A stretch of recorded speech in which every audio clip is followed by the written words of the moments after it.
Добрый день, друзья! Сегодня готовим морковь по-корейски. Вкусную, сочную и ароматную.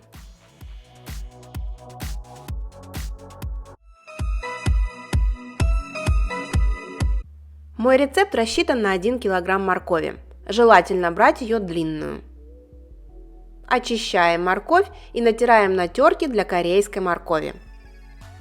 Это, конечно, самое сложное в рецепте, но оно того стоит. Тертая морковь должна быть длинная и тонкая.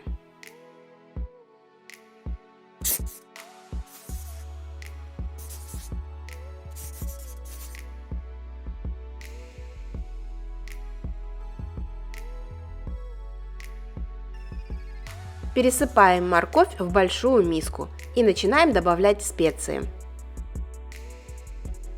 1 головку чеснока пропускаем через пресс.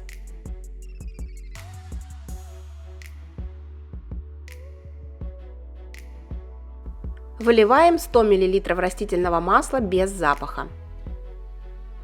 Добавляем 1 чайную ложку соли, у меня мелкая, а также 4 столовые ложки сахара,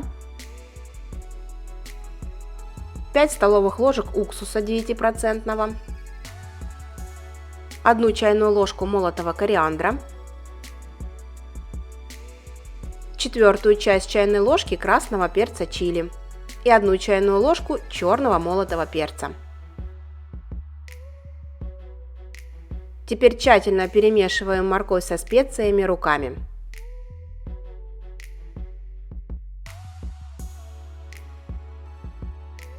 Затем морковь перекладываем в банки. На данное количество моркови нужны 2 банки по пол-литра.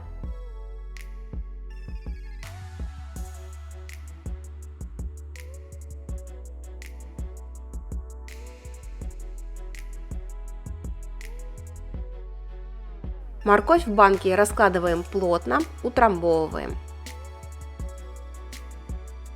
Смотрите, если я на морковь надавливаю, то в одной банке видна жидкость, а во второй ее очень мало.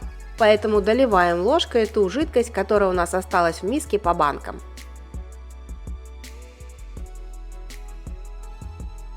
Закрываем плотно крышками и ставим в холодильник на 24 часа.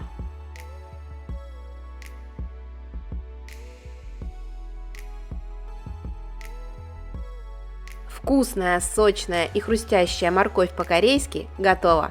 Попробуйте морковь по моему рецепту, и в магазине вы точно ее покупать больше никогда не будете. Я в этом уверена. С любовью, Евгения и кулинарный канал «Это просто».